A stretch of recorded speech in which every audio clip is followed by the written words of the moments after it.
Evcol.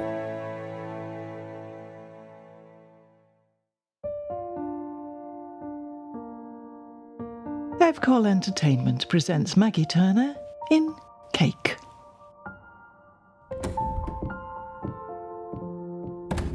Tom! You here? No? Must have popped down to the allotment to check on the courgettes. Oh, Jessie, there you are. Did Daddy leave you on your own? Oh, you are such a good girl. Mind you, I know you like the place to yourself every once in a while. I often wonder what you get up to when we're both out. I bet getting half a chance you'd have your friends over and throw yourself a canine coffee morning. Oh, that would be a sight. Though you need to watch out for Jane's Dalmatian, Samson. He still has his whatnot, and even though you're all sorted, we don't want any fruitiness, do we? No, there's a time and a place for that kind of thing, and I think we're both past those days, aren't we, love? Eh? Oh, such a sweetheart. And your coat? I must say that salmon oil really does work. You're positively gleaming and radiant. Another reason to watch out for Samson. Oh, I'm having one of my days, Jessie. You know the ones where I'm all at 6s and 7s. I need to offload again. Oh, I hope you don't mind, but you're such a good listener. Maybe it's because I'm slightly apprehensive today. Oh, what with everything. My mind keeps going back to that letter, you know, the one from the consultant. I don't want anyone else to know. Not yet. That's why I'm keeping this just between the two of us. But let's not get too down. Today started off so well. The shower water pressure was just right. Well, you know, we've been having a bit of an issue with that, but it seems to have settled. Breakfast was good. Tom didn't burn the toast for the first time this month. And the coffee was percolated to perfection, and the blackberry conserve was delicious. But then it all started to go downhill. Or the traffic into town being horrendous. Parking a nightmare. People wandering all over the place in the supermarket as if they were zombies. And to top it all, the magnetic strip on my Nectar card wasn't reading right. So after the 4th attempt, the cashier had to enter it manually. And there was this look in her eyes that she really wasn't happy about it. Seemed to imply it was my fault, saying I shouldn't let it rub against the other credit cards in my purse. I mean, she might have a point, but it was the way she said it, all terse-like. Still, I guess she wasn't having such a good day either, as tills 1 through 8 were closed, and the remaining 5 seemed to be taking up the slack. So maybe her irritation was aimed at her manager rather than me. But even then, you need to maintain good customer relations, don't you? Especially in this day and age where there are so many consumer options. I mean, I could always order online from someone else, and that'd be £50 less per week for Sainsbury's. Not that that in itself would make a difference, but imagine if lots of people did that. Well, where would they be then? No bonuses, that's for sure. Let's continue to be optimistic. The day is still young, and we made an agreement 2 weeks ago, didn't we? That we'd embrace each and every day and live life to the full. Let's keep that in mind. Right then, so your dad is out, is he? At least that's one thing I don't have to worry about at this moment in time. Him keeping active is so important. Not like John, Hetty's husband. He's withdrawn completely into himself, watching daytime soaps and listening to 1980s power ballads at night. Must drive her crazy. Mind you, she's taken up Pilates, so that's something to keep her mind off things. At least your dad has championed his lengthy midlife crisis.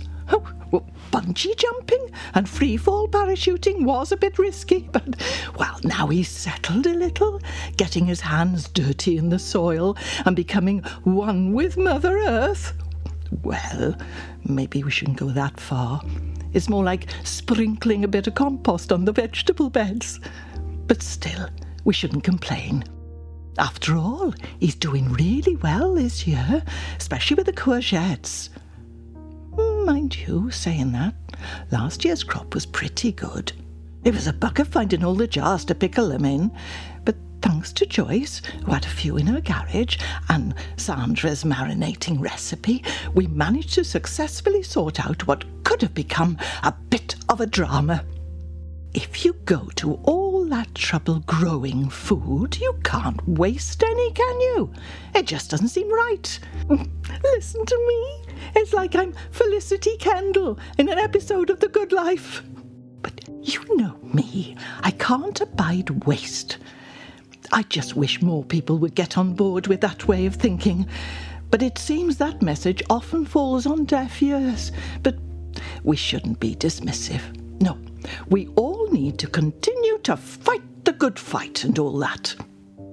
Oh, Jessie, look at you, wagging your tail and always happy. Oh. Now, I need to get my show on the road and bake these fairy cakes, Alyssa's birthday party gift. Oh, you remember Alyssa, don't you? Marjorie's niece, the one with the long blonde hair and the eyebrows that nearly meet. Oh, I'd have those plucked even at her young age, but still. Anyway, I've bought her a little something from the Twinkle gift shop, but there's nothing that says happy birthday more sincerely than good old-fashioned home-baked goods. We all need to be mindful of the additives in our food these days. I should know, especially now. So being aware of what you put into your body seems to be ever more important. Now, 12 individual cakes for 12 hungry and highly excitable young guests. Oh, it's just a gesture, mind. We can't let the little rascals consume too much sugar. They'll be bouncing off the walls. Though I'm guessing that Marjorie has gone the whole hog, what with jelly, treats. She even mentioned serving them a strawberry blancmange. Who on earth eats that these days? So they probably will indeed be on a sugar rush before the afternoon's out. So we don't need to add considerably to their problems, do we? Oh, I have to admit that for a moment I did think, whilst I was in the supermarket, that I'd buy the cakes rather than make them. Well, I admit it was a moment of weakness. Thank goodness my strength and conviction prevailed. I saw a packet of 4 Belgian frangipans. Those almond-flavoured ones. They were on offer. 2 packets for £1.50, which meant I would have had to buy 4, so there'd be 16 cakes with only 12 guests. But then maybe Marjorie and whoever's helping her could have had one, so it wouldn't be a waste. But I read the ingredients, and although I don't know what some of them were, it read like some sort of radioactive chemical compound. Aside from what's actually needed to make the things, there was E440, E330, and the list goes on. It's certainly not something Sainsbury's should be including in their Taste the Difference range. No, that's for sure. And you really can taste the difference with some of the products they do. Not all, mind, but some of them you can. No, home cooking is definitely the path we should all walk along. That gift shop, the Twinkle one? Oh, they have some really lovely things in there. It's in a good location as well.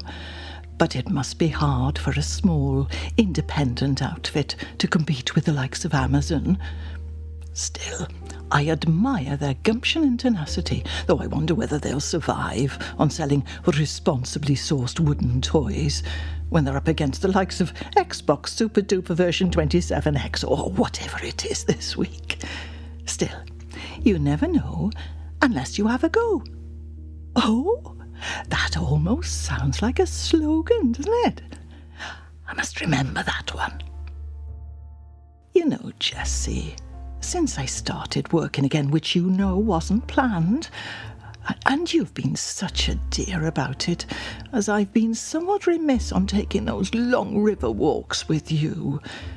But I thought I owed it to myself to just, have one last little bit of excitement, especially with the news we've just had.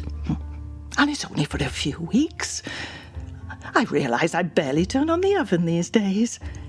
It sounds a bit random, but what with the kids gone and Tom limiting his food to whole grain spicy Mexican rice and tinned ratatouille, which is why I wonder why we bother growing the courgettes in the first place, it just seems a bit of an effort to go to all the trouble to cook for one. Thank goodness Marks and Spencer do a great meal for one range, and it's still 3 for £10, so you can't go wrong with prices like that. And the quality, well, it's second to none. I guess I could cook for myself and freeze what I don't need. As you know, I did do that for a while because you had some of it. But I became a little tired of the monotony of what I cooked. I do like my food, but I also like variety, not just reheated leftovers for 3 days straight.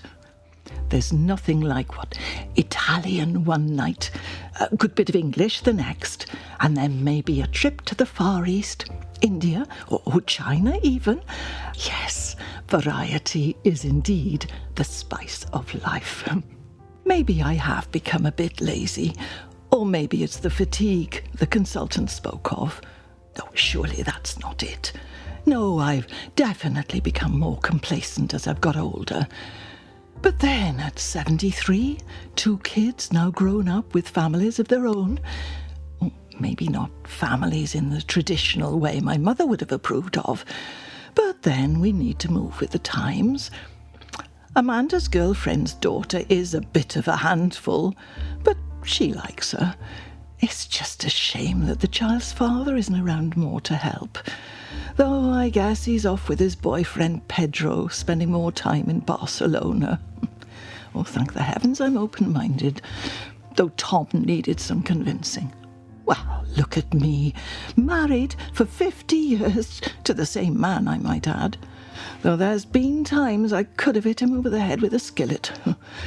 But with time, I guess you develop.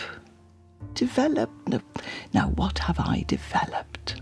Oh, yes, tolerance and the ability to compartmentalise. Oh, Jessie, I wonder if I'm having a bit of a belated midlife crisis.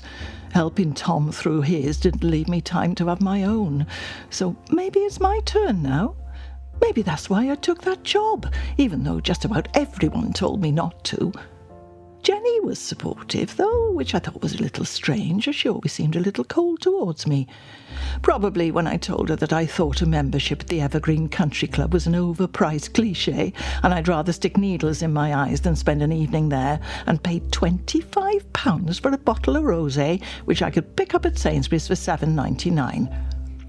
Well, I know you're paying for the ambience of the establishment, but the place is so 1990s.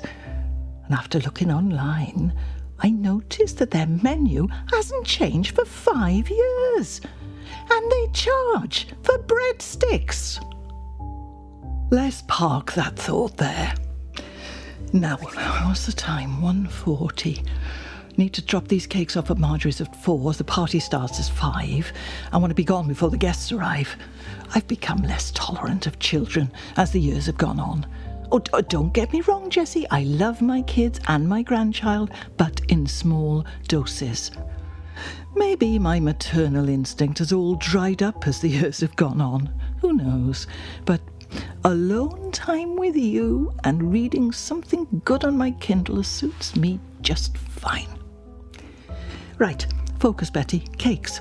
Now then, if I remember rightly, for fairy cakes, I hope she likes sponge. Well, we'll soon find out, won't we? We'll need butter, eggs, and vanilla extract. I've only got the supermarket own brand, but I'm sure it'll be absolutely fine. Now, Jessie, you'll be pleased to hear that since starting my new job, I've been reading up on ingredients again. It's rekindled my interest. On cake ingredients, that is. And just so you know, I was reminded that vanilla extract is supposedly a superior flavouring ingredient derived solely from the vanilla pod by soaking it in alcohol and water. How special is that? You know, it was extremely fortuitous that I saw that taste tester advert in the Recorder. I'd been thinking about cancelling the local newspaper for a few months, as neither your dad nor I seem to read it these days, what with all the news headlines popping up on the phone every 10 minutes. Oh, I tell you, I don't know whether it's a blessing or a hindrance having a smartphone. Still, Amanda was most insistent that I had one, to keep me up to date and current. So, there you go. So the poor Recorder seemed a bit redundant. Well, that's unless you wanted to know what the local girl guides were up to, or which opening the mayor had invited himself to. But it was that Saturday afternoon when the rain poured down like there was no tomorrow. You remember?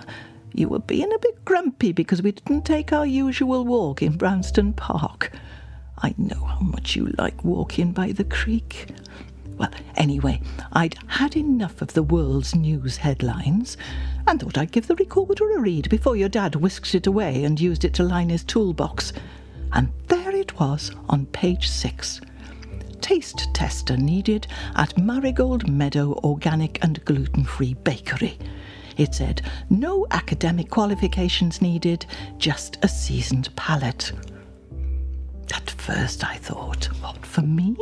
Surely not. But then after I'd read an article on the announcement of the new one-way road system through the town centre, and the fact that the library was now solely responsible for distributing recycling sacks from the council, I went back to it. Remember, I said, Jessie, maybe this is something I can do. And without a second thought, I pinged them an email. And a couple of days later, Martin, the quality control manager, wrote to me and asked me to pop along for a meet. Well, there were about 20 people there, all obviously much younger than me.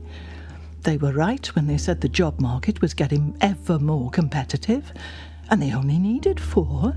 So I thought, well, the odds really weren't in my favour. What with my age, hadn't been in the workplace for nearly 20 years.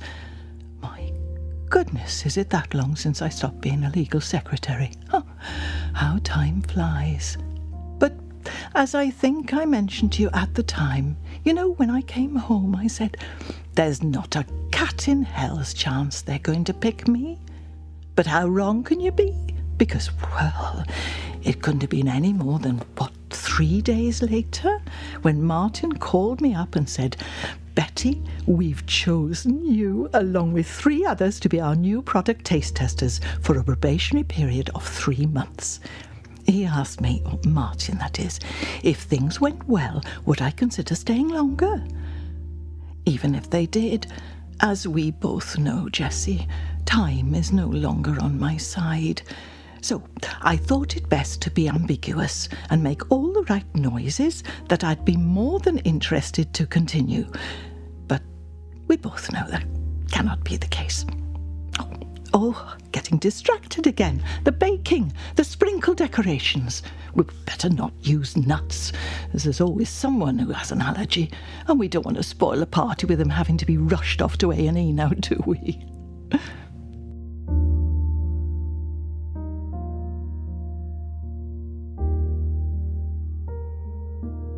You know, making these fairy cakes has brought something to mind.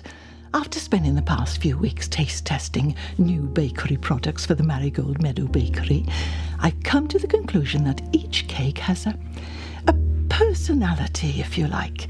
You can look at a cake and it can remind you of someone, or the other way round. I know it might sound a bit daft, but I truly think that's the case. Take, for example, let's say, a fruit cake. Nothing spectacular, not a heavy cake, just your bog standard one. Something you might have at a Sunday morning coffee gathering. Of course, you mustn't forget the glacé cherries, raisins, a drop of brandy, candied orange peel and ground almonds. Now, you see, when I think of a cake like that, it reminds me of your dad, Tom. Solid, strong, relatively dependable, not adventurous in the slightest. You get what you see, what's on the tin, so to speak. It's a stable consistency. There are some potentially zingy moments. If it's moist, then there are a few crumbs, and it's completely satisfying in taste and texture and is filling. However, if you get the consistency all wrong or muck up the baking time, then it all goes to pot and ends up being a dry, crumbling mess, which is like when he was having his crisis. But luckily, we rescued his mix, made sure the moisture was just right, so he's no longer a pile of crumbs on a side plate. Am I making sense, Jessie? Or having a ramble? Good. I'm glad we're in agreement. I thought you'd understand. But it's not just fruitcake, Jessie, no. There are comparisons right across the board. I mean, let's take, for example, Victorian sponge. Well, I associate that with the ladies who lunch at the rectory. Oh, or the rectum, as Tom puts it.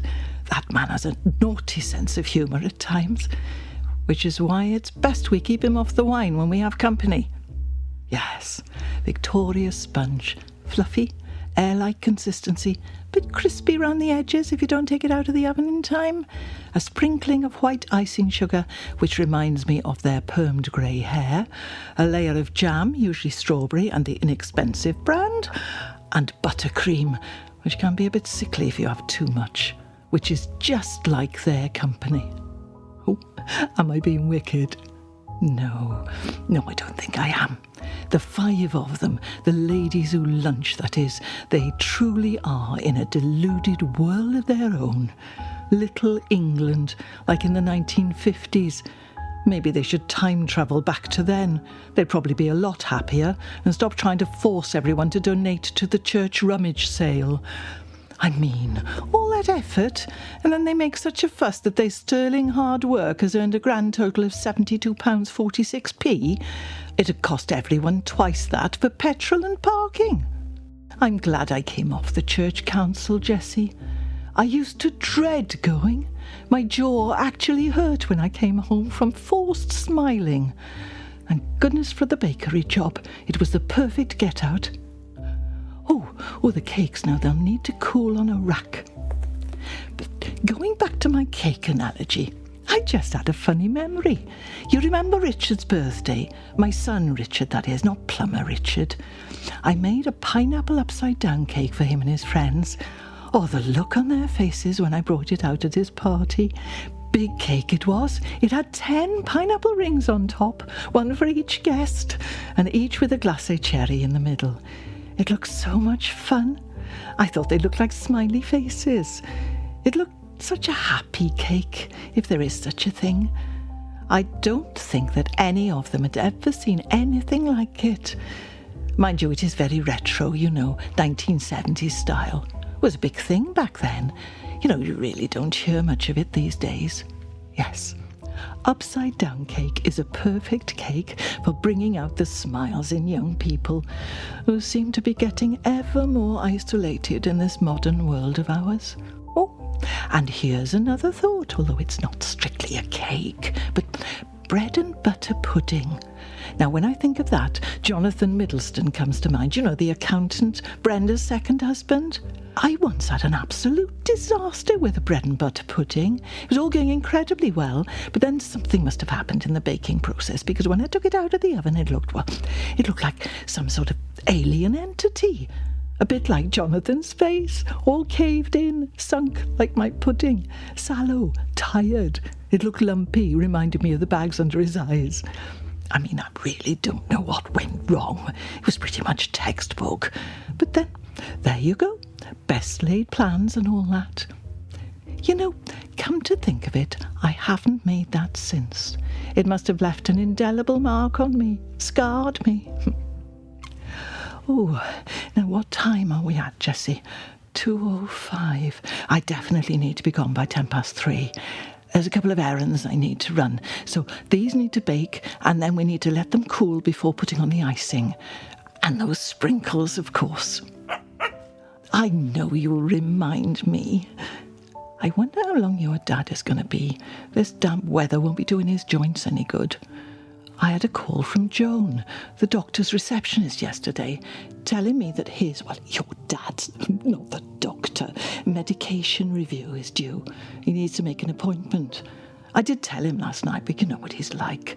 I'll take care of it, don't you worry. Usual guff and distraction tactics.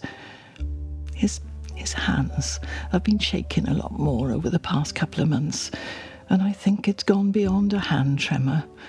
I wonder if it's Parkinson's. Oh, my dad started like that, went downhill very quickly.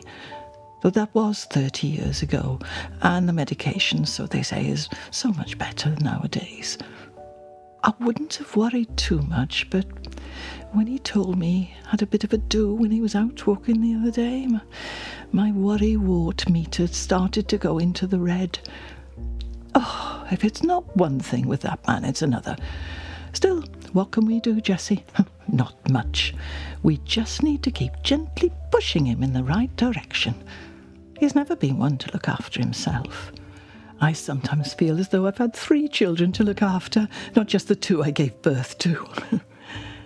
Then, well, there's this other complication that we need to factor in. Oh, I still don't know what to do. I'll have another think and then make a decision. Oh, don't you worry. These things are sent to try us, and I wouldn't change a thing. Well, maybe. No, I wouldn't. Life has been good, and I'm thankful for that. And that at my age I've proved I'm still employable and doing something I absolutely love. Oh, now, come to think of it, where's my diary? Oh, here it is. Right then, I just wanted to check what time the bakery needs me tomorrow. Now, where are we? Oh, yes, here we are. 11:30. And what are we taste testing? Oh, Jessie, look at this. I'd almost forgotten. It's organic and gluten-free lemon drizzle slices and cinnamon apple pies. Now, doesn't that sound delicious? Apple pies. Now that reminds me of my mother, those and mince pies. Of course, she made them with far too much pastry. It was almost as if you were chewing through chalk to get to the filling, but she made them with such gusto. Oh, yes, she was proud of her baking. None of us ever mentioned that the pastry was, well, you know, a little on the too much side. She would have been terribly offended and taken it personally. She probably wouldn't have baked again, as she'd been mortified that no one had told her earlier. Now, in many ways, she was like her pastry. Hard as nails, my father used to say. But I don't think she was. She was just a survivor, had a very kind and loving heart. As for lemon drizzle cake, well, that reminds me of my cousin, Maureen. Firm sponge base, just like her steadfast nature, and a summery zing coating, which was just like her bright, fresh smile and infectious laugh. Oh, she was such fun. It's a shame she's no longer with us. Or in her mind, I mean. Alzheimer's. Such an unfortunate way to end your time in this world. Still, I've realised that we all do indeed follow the cycle in some shape or form. Now, what was it I read? Creation, innocence, learning, optimism, hope, realisation, survival, acceptance, and finally death. Something like that. You know, I do wonder how the Marigold Meadow Bakery manages to compete with the likes of Mrs. Smithers. You know, big corporate baker that has a stylised picture of a jolly Afro-Caribbean woman with a rolling pin in her hand. Looks a bit dated to me, like something out of the 1960s. You know, it does seem that some of the branding is returning to yesteryear for inspiration, and I'm not sure whether that's a good thing or not. I did take a peek at the list of ingredients on the Mrs. Smithers boxes, and it's like those Belgian frangipans I mentioned, full of E this and E that. It'd probably be more healthy to eat the packaging than the cakes. though it does say made from free-range eggs on the side. I'm not quite sure what they consider to be free-range these days. Probably about 70 poor hens crammed in a pen as big as the small bedroom upstairs. That's no life, is it? That's why I stopped eating meat. Your dad, of course, was just being fussy, but for me it just didn't it didn't feel right. I was a bit concerned the other week, though, when we tested the lemon meringue pie. I don't know what was happening with the organic meringue, but it just wasn't working. I mean, it's supposed to be light and crispy, melting in your mouth, but this was as chewy as an old sock. Well, not that I go around eating old socks, but that's what came to mind when I bit into it. Well, we all said, all 4 of the testers, in total agreement, that this one had to go back to the drawing board. Well, I mean, the carrot cake, country slices, festive bakewells, and the shortbread fancies were a hit, and all the major supermarkets bought them. So you couldn't follow that with something like this. There would have been serious repercussions. Thinking about it, since I started at that company, that's been the only major disaster. It's been a truly enlightening experience, what with the research and the homework and meeting new people. And of course, there being someone to listen to and appreciate my opinions. That's not something which has happened to me for quite a while now. I don't know what it is. Maybe it's just as we get older, your circle of friends and acquaintances seems to get ever smaller. I know that we're approaching our twilight years, and there's of course going to be some of us that pass away before the others, but it seems that, well, at least in my experience, that our world appears to be ever shrinking. But let's not get maudlin about all that. I'm sure your dad, when he actually listens to the doctor, he's not going to pay hide nor hair about what I think. We'll sort out some sort of medication that will help take care of any issues he might have, even though he may need to take care of things himself. Though I wish there was something they could provide for his snoring. I mean, he always snored a little when he slept. At times, I thought he sounded like a little piglet rather than a fully grown hog. But these days, there's a real grunt going on. I, of course, will just tap him on the shoulder and tell him to roll on his side, which he dutifully does, and then it stops. But it's a real distraction when I'm reading, and he's making the sort of noises sows might make when they're snuffling for England. But at least he's clean and always puts the toilet seat back down when he's finished. He's always been considerate like that. Yes, he's a good lad. Love him to bits. I know you love him too. Right then, let's see if these cakes have cooled down enough to put on the icing. Yep, there we go. Oh, let's not forget that one. And there we are, last 2. Voila! That's all 12 of them. And now for the sprinkles. Bit of a shake here, some there. Ooh, they look great, even if I do say so myself. I'm sure the kids are going to like them. Well, I hope so. But even if they don't, it's the thought that counts. All right then, I need to find a tin. Where did it go? Oh, here we are. Let's pop these all in. Oh, look, they do look so pretty, Jessie. I know you'd like one, but the vet scolded me the last time we went.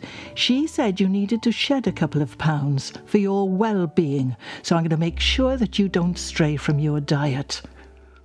Though I tell you what, how about I give you a carrot stick when I get back? How does that sound? I can see you're not too impressed with that, but it's for your own good. Now, where did I put that gift? Oh, now where?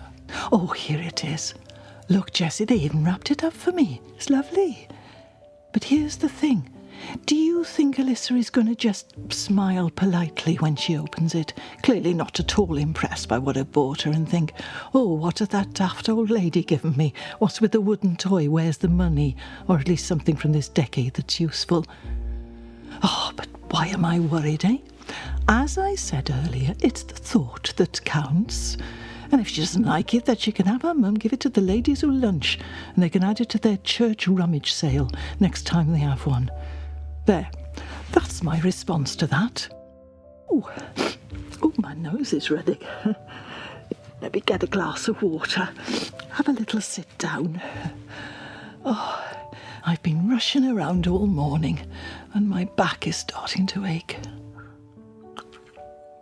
It seems to have been doing that more often these days. Oh, this letter. The one the consultant, Mr. Wilkes, sent me. I look at it every day, and for some reason I'm not quite sure why. I think if I keep on staring at it, the words will somehow change. Silly, isn't it?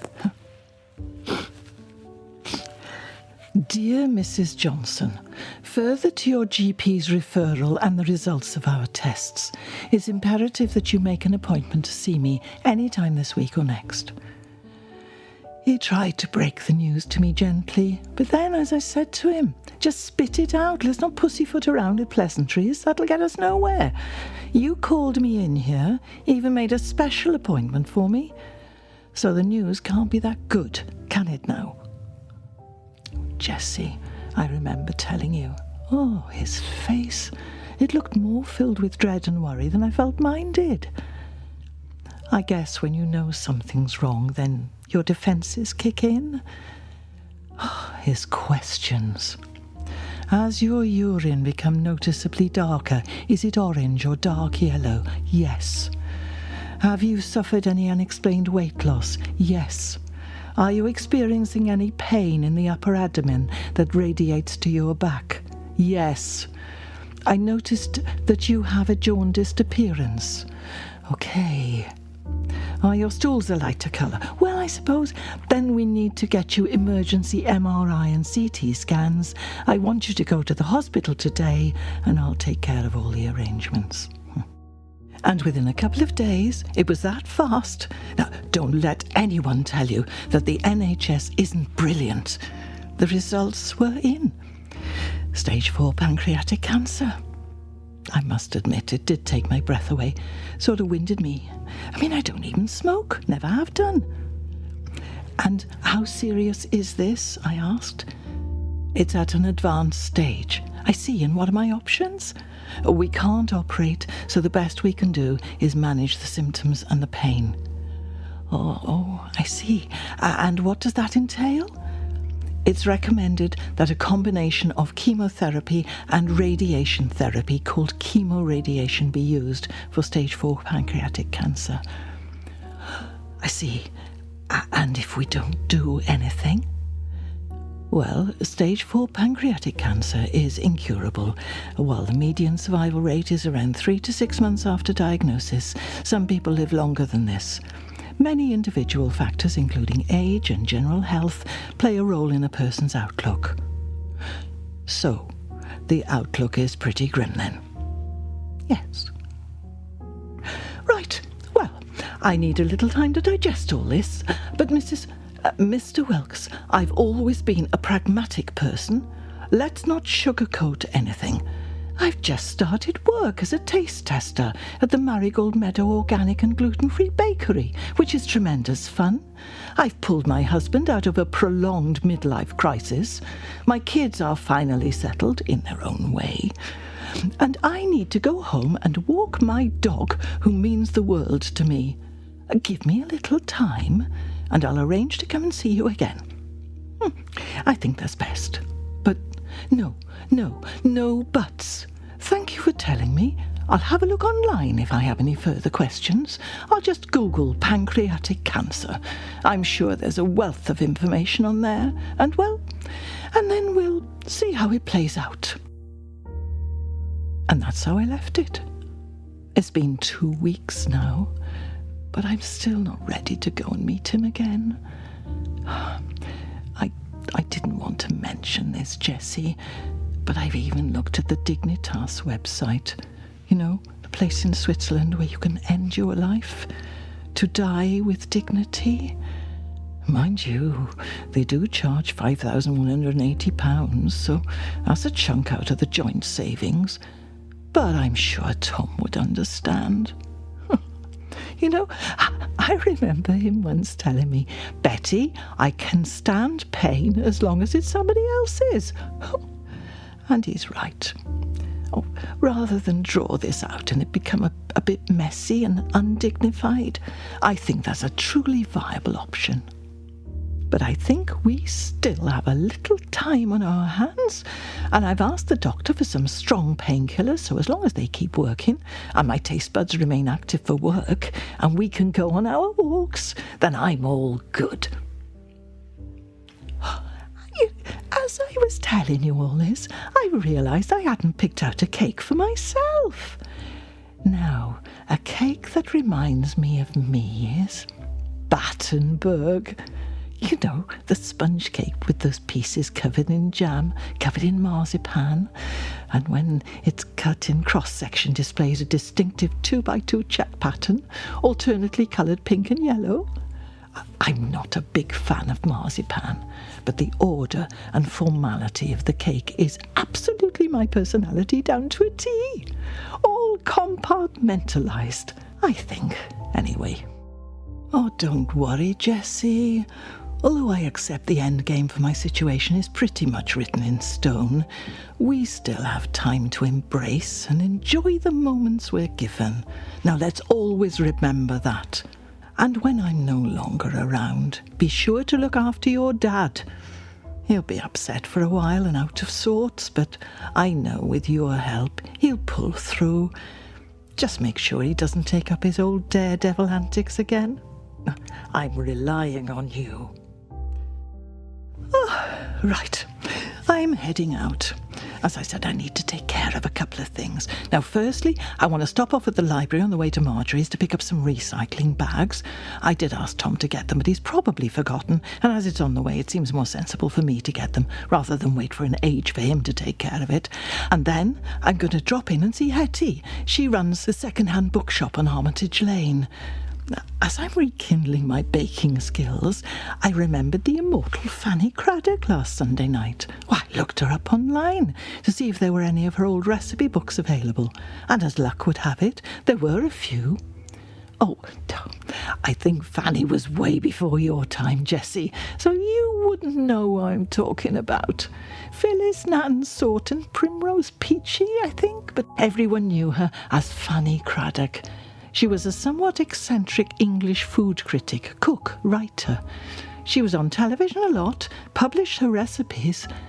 Now, Major Johnny Craddock, her slightly bumbling henpecked husband, was nearly always with her.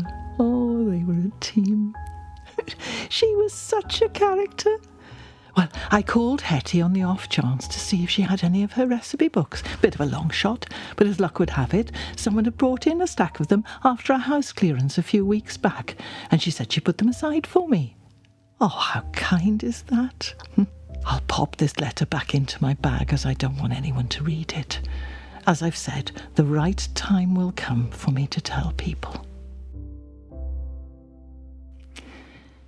Now, you be a good girl and look after the house whilst I'm gone. Don't growl at Lucinda, the neighbour's cat, even if she climbs over the fence and sits outside the patio doors and smirks the way she does. You know she's only doing it to chastise you, and you fall for it every time. I'll be back by 6.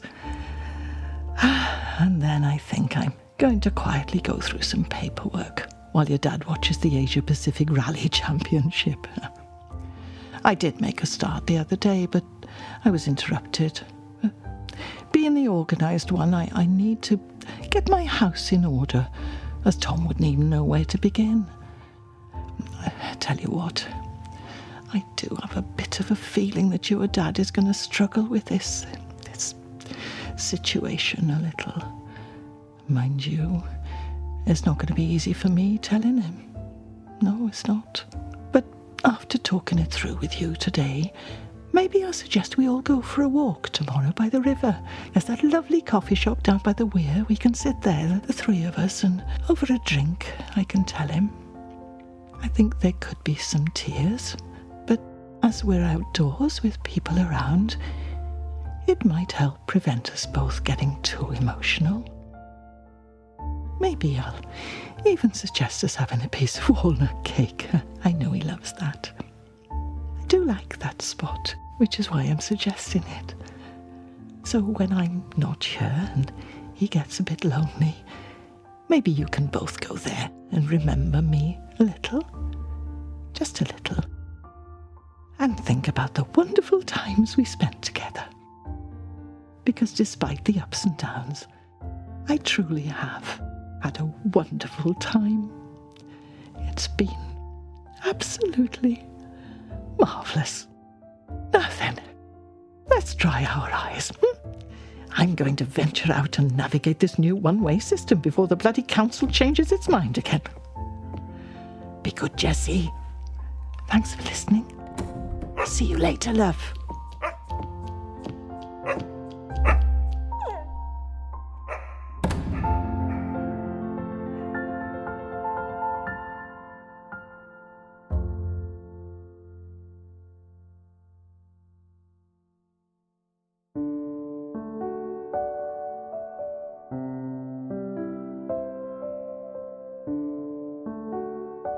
Cake.